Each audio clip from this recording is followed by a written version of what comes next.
Well, once again, hello for my full semester and second 8 weeks in the fall of 2019 semester.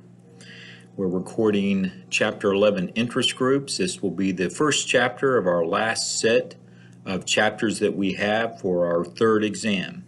So we will be covering chapters 11 through 15 for that last exam, and that will mean then that we'll cover chapters 1 through 15 for our comprehensive final. So here we are with interest groups on Chapter 11.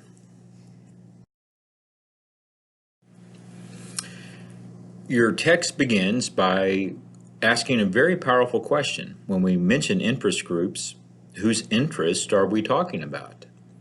And so on page 430, you have a really powerful observation there by the authors of your text. Despite the array of interest groups in American politics, however, not all interests are not always consistent with the common good. So you may have an interest group whose interest is contrary to what the majority of Americans may actually need or want. So that's a very interesting point being raised there by your authors. And that is confirmed by the research here of Princeton University's Martin Gilens. You will find some reference to Professor Gilens on pages 236 and 687 in your text. Might be worthwhile to check that out. And then from another interview, you can see here what he has said about interest groups and their power in the United States and their connections to some parts of American government. I'd say that contrary to what decades of political science research might lead you to believe, ordinary citizens have virtually no influence over what their government does in the United States. And economic elites and interest groups, especially those representing business, have a substantial degree of influence. So when we talk about interest groups, it's worth noting that doesn't mean that these are interest groups representing the American people, the majority of the American people. They might be representing a very thin slice of America, especially a top-ranked business interest. And that perhaps has increased even more with the opportunity for corporations to be represented or to be viewed as individuals, and that therefore they have their own rights. They have rights like a person. And so as a result of that, there is an unlimited amount of money that interest groups, or in this case corporations, can give. So that has been a major change in our system of government, and it's going on now close to 20 years, or 10 years, excuse me, with these what's referred to as the Citizens United case. Another good source of information that I forgot to post on our homepage is the site Open Secrets. So you might want to Google that or just put in the address that I have listed here. And if you're interested in where the money goes and who provides the money to campaigns, Open Secrets is a great source. And there's other ways to put money into the system, and it's a way in which it's very difficult for the rest of us to really know where that money comes from and who's giving that money. And the way to do that is the Section 501c4 of the U.S. Tax Code. This is to then have organizations listed as social welfare groups. And so these social welfare groups can also be political, meaning that they can give money to political causes and candidates as long as it's not their primary cause. So somebody could set up an organization, let's say, that's called, just as an example, the Society for the Protection of the Red-Headed Woodpecker. And so that's their key, is to want to make sure the red-headed woodpecker is protected. And so now they're collecting money for that. Well, that's fine, and then 40% of their money, not their primary cause, but a large portion of it, goes to candidates that they're supporting running for re-election.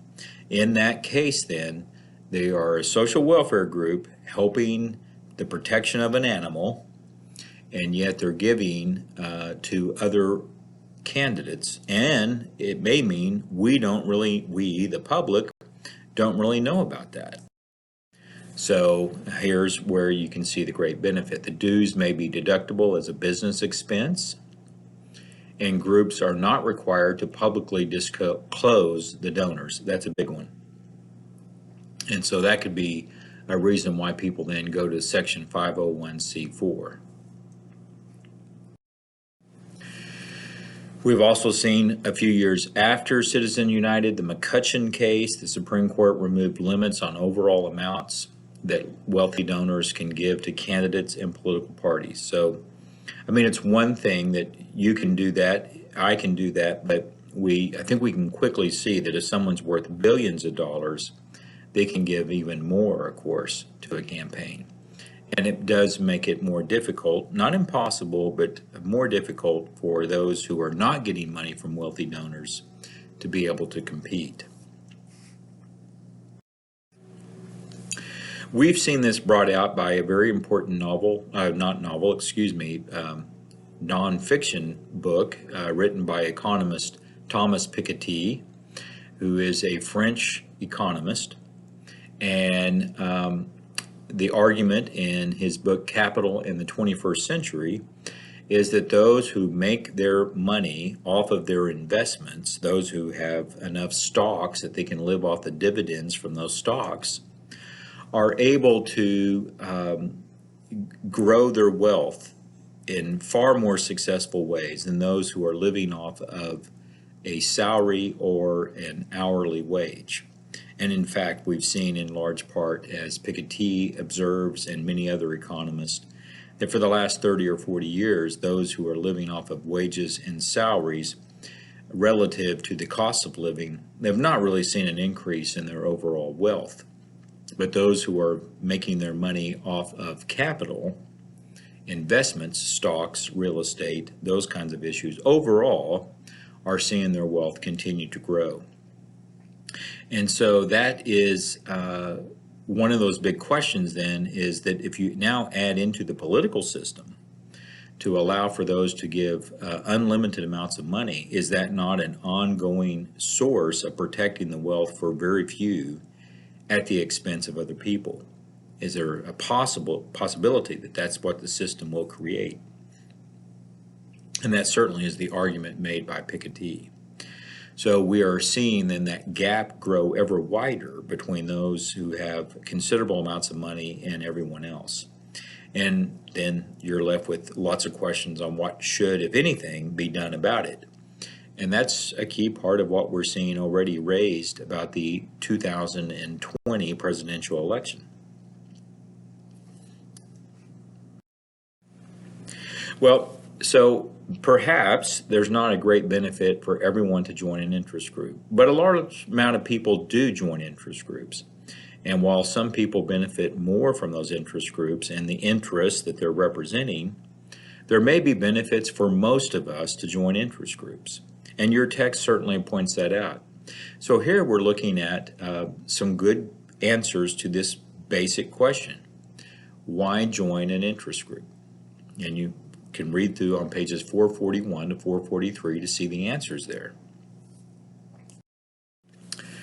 There are several incentives or benefits from joining interest groups that are listed in these pages. One is solidary incentive, or you can also call that a solidary benefit. Companionship. Are there benefits from having companionship? Do you benefit from having friends? Do you benefit by doing activities with your friends? And we can clearly see, we can determine through scientific evidence that human beings benefit from this. They live longer, they live healthier, they are happier by having companionship and by socializing with other people.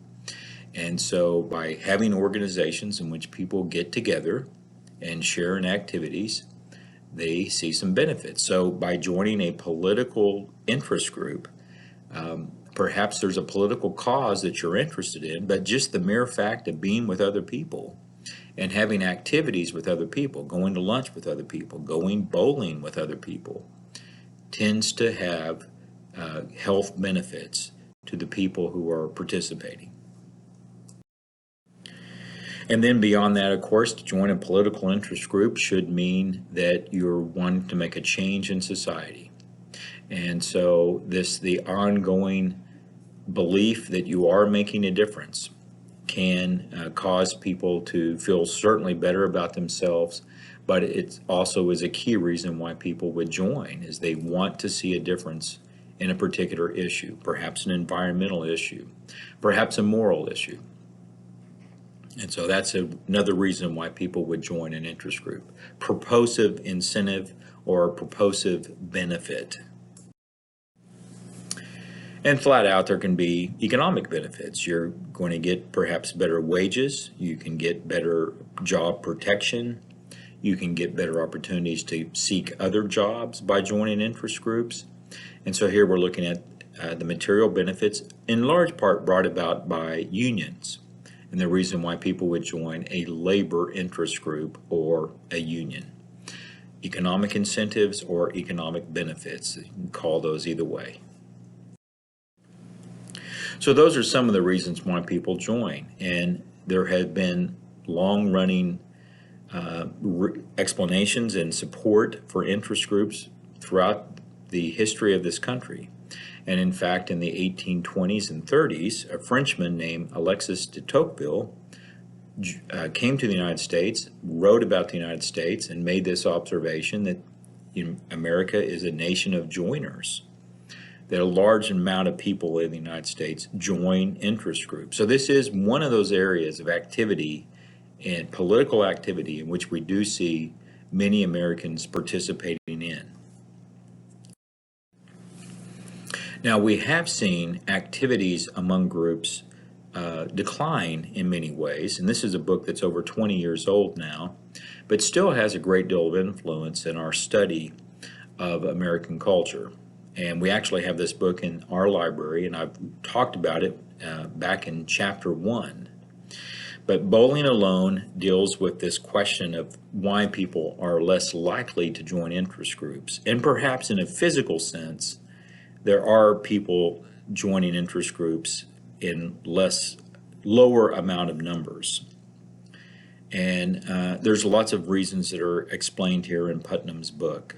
Just changes in the American family, changes in geography, where people live and how people work, and now when they go to work and now they go back home, the idea they get back in the car and go back to a certain activity, they're just less likely to do that.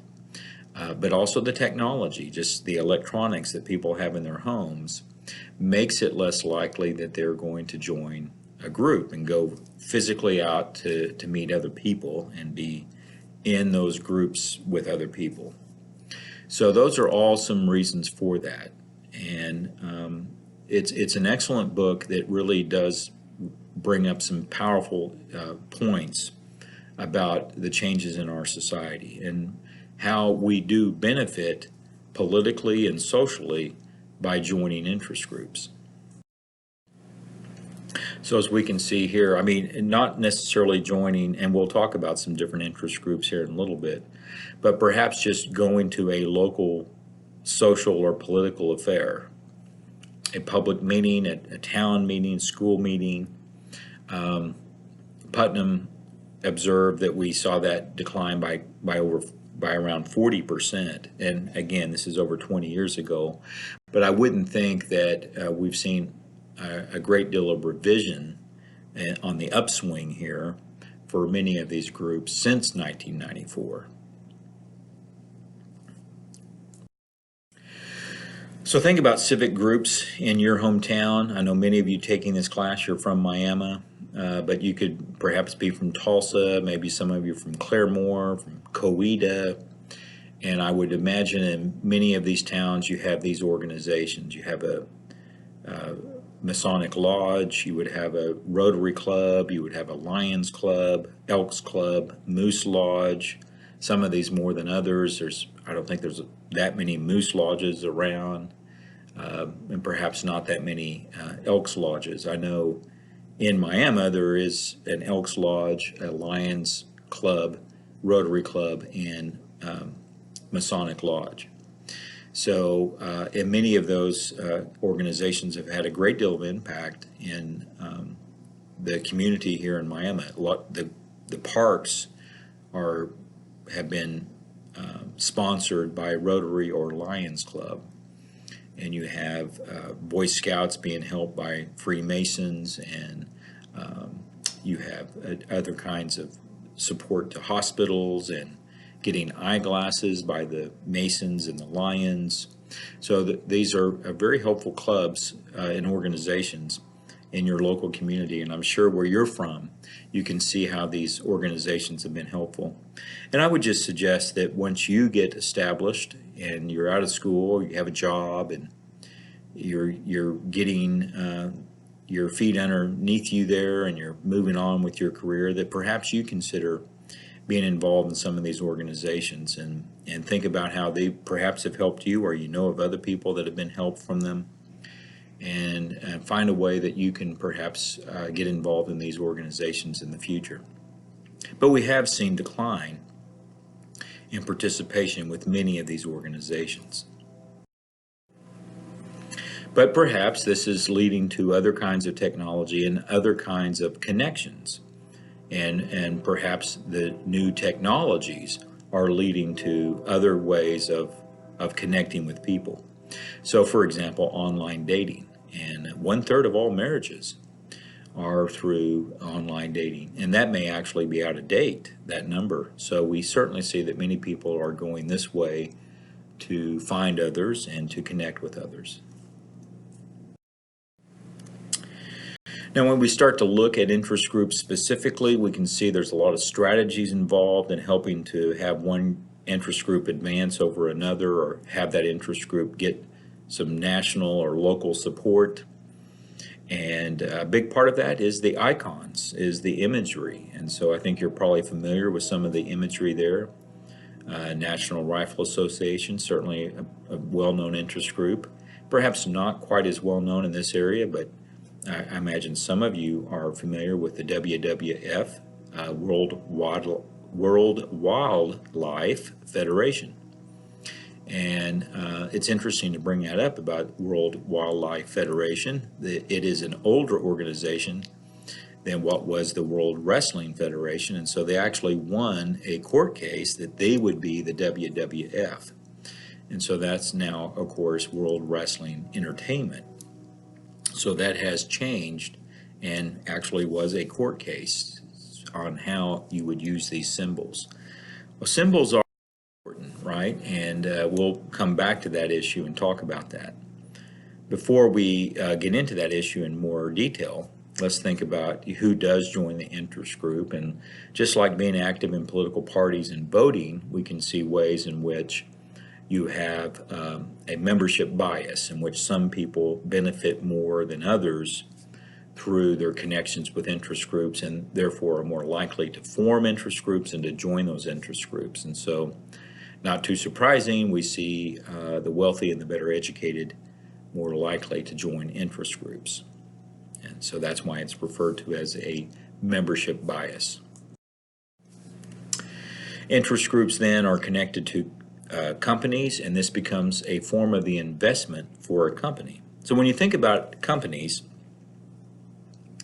and how they would put their money back into the firm, you would consider that the reasons why they would do that is through paying their employees, developing better employees, or developing the employees that they have, new training, education.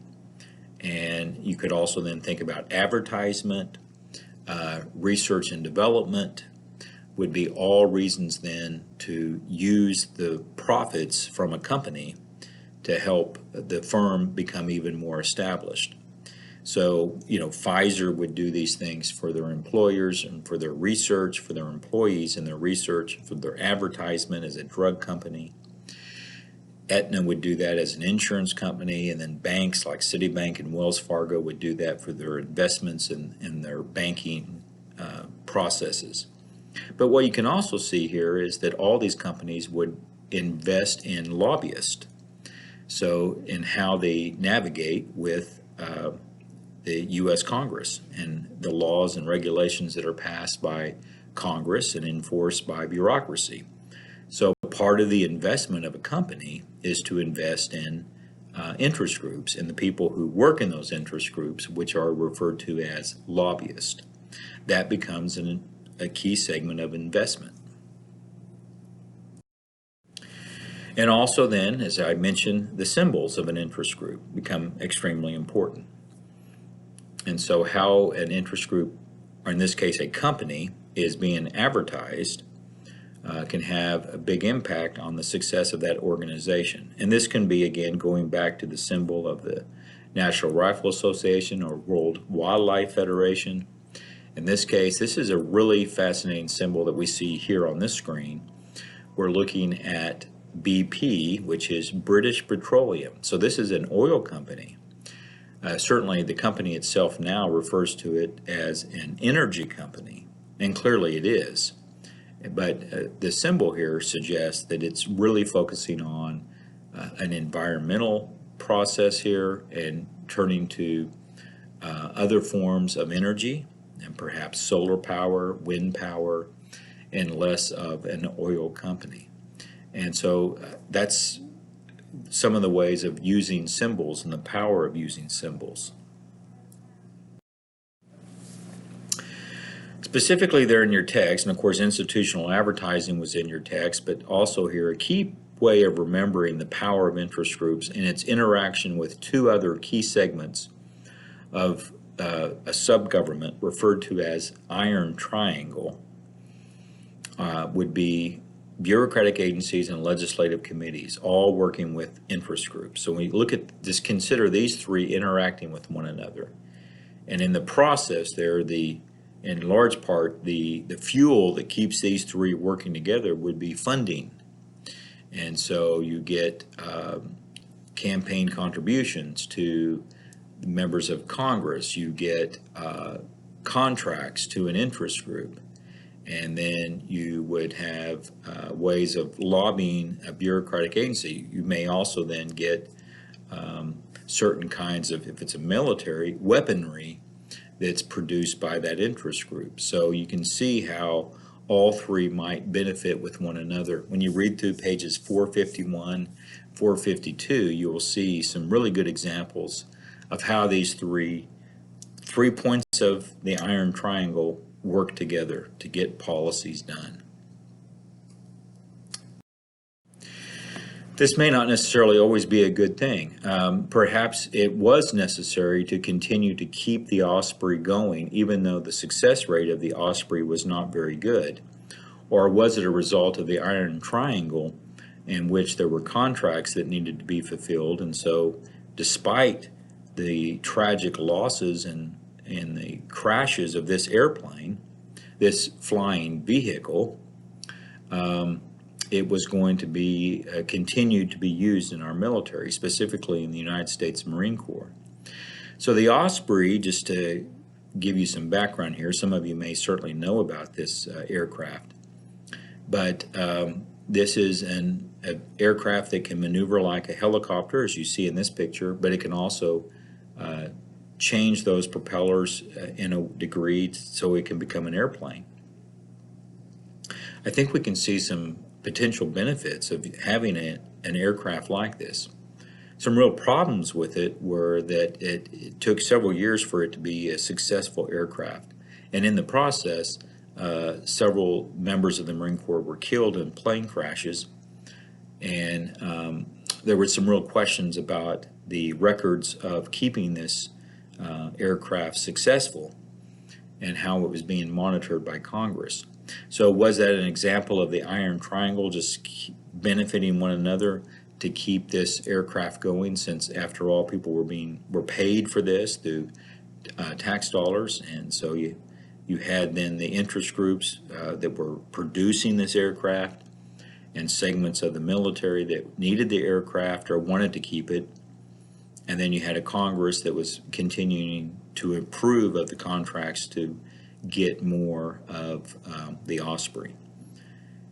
And perhaps then holding on to it was a good thing, but it did mean that people lost their lives in the process of trying to ensure that the Osprey would be operational. And we do spend a great deal of money on our military, and this is really out of date. You can add on well over 100 billion more to the United States military spending. And notice then roughly where that compares with some of the other countries in the world. So it is an area in which the United States does spend a considerable amount of funding. And is this a result of the Iron Triangle? The Iron Triangle is not just for defense spending. You can also see it when it comes to subsidizing farmers and the agricultural policies. So farmers keep a certain price for commodities despite what the free market may mean for those commodities.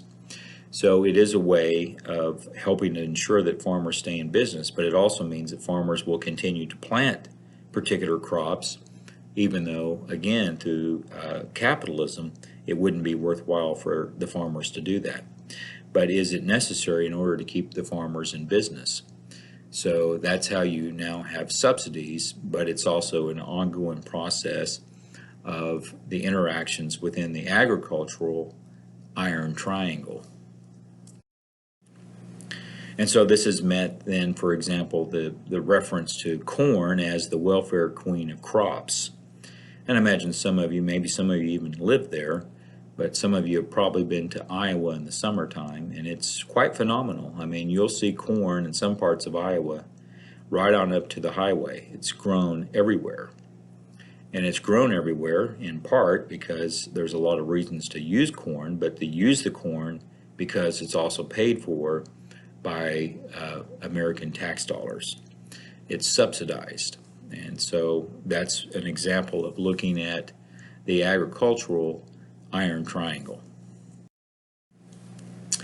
Well, let's look at some of the issues of why, who is exactly in charge of the country and has the most power and can make decisions about the government. And there are two main theories here. You have the elite theory and the pluralist theory.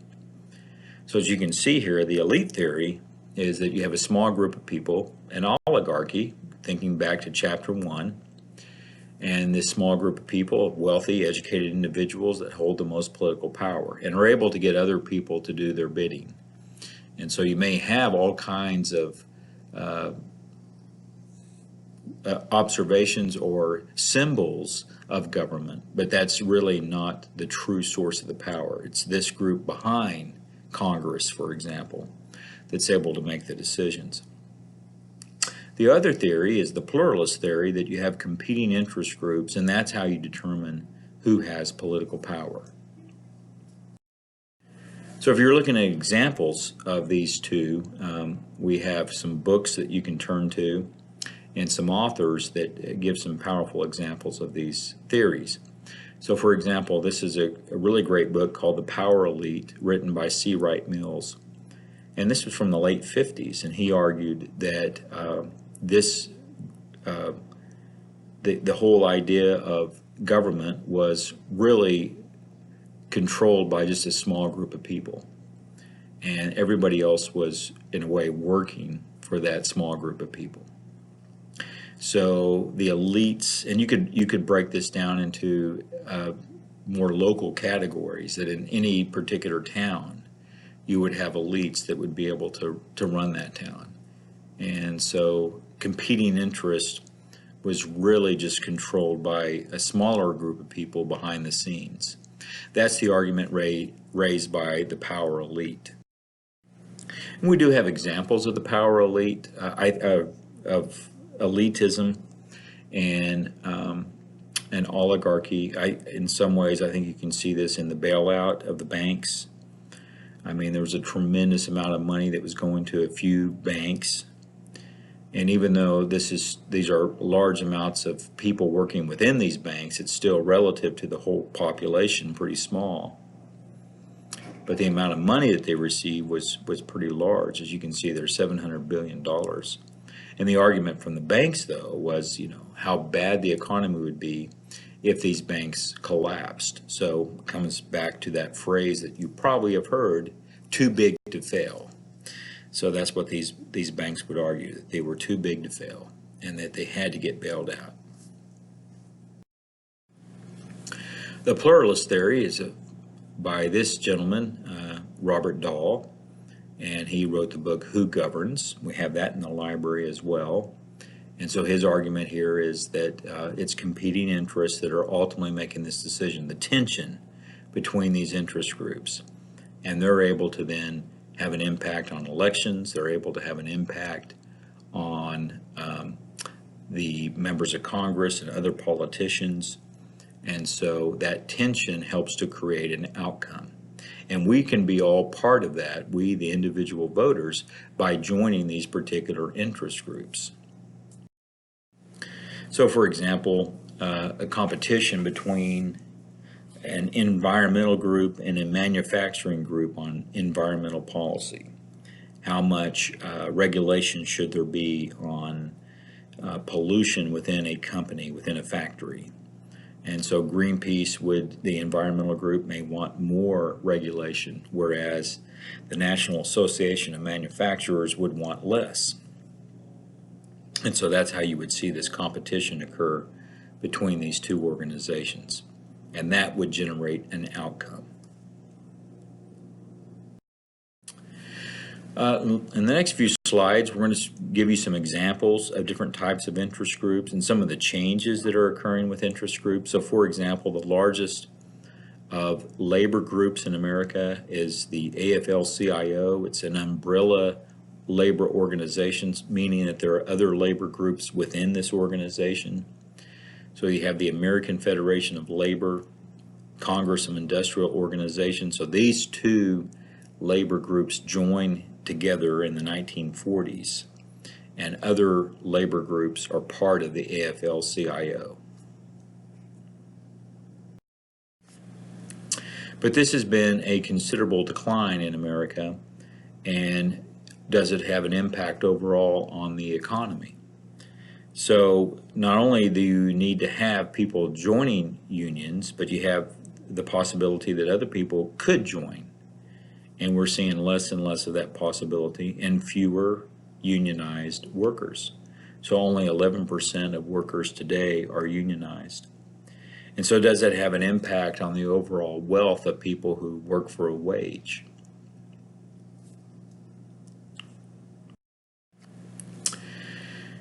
Now we are left here with, again, that question. We talked about some of the benefits for joining an interest group, but it's a fair point to say, are there really reasons for joining an interest group? So I gave you some reasons, and you can find those in your book, but this is, outside the book here, is a question about rational choice theory. And from rational choice theory, there really is not much of a reason for joining an interest group. And according to the term reason, notice what I just said, there's not much of a reason. Reason, the working of the mind on material provided by the mind itself. So if you just, within your mind, look this over and say, where's my benefit by joining an interest group? We may be able to come up with benefits, but you may have to pay too to join an interest group. So is it worthwhile to pay? And so that's where you end up with perhaps then the idea that it's much better, you don't necessarily have to be like this gentleman, but be a couch potato and not join. There's just not a real great reason to join. You're not going to get a direct benefit from joining. As a result of that, you can have people become free riders, right? Because you're going to get the benefit anyway. If an organization is able to make a positive change to society, you're part of society, so you're going to get that benefit whether you joined or not. And so there's a great temptation to always be a free rider. So interest groups have to consider, are there ways in which they can benefit the group and still maybe make decisions that will help everyone. But can you come up with ways then that the non-members will not get a certain benefit? So if you're working for collective goods, then you're probably also going to get a fairly large number of free riders. So there's been this idea that maybe the way you can deal with that is to come up with some benefits to those individuals within the group. That's the argument made here by Mancur Olson, and this is really one of the most important books written in political science, that there has to be some sort of benefit given to individuals who are joining an interest group. And there's not much logic to join a collective action unless there are some individual benefits. And these can be some of those individual benefits. A contract, a tax break, maybe an insurance policy, healthcare break, something like that, that you can say, a break in your health insurance, something like that, that can be done. So there has to be some particular benefits for the individuals who are joining the group. Maybe it's just getting a magazine, or getting some sort of updates that no one else gets on the computer. That might work for some people.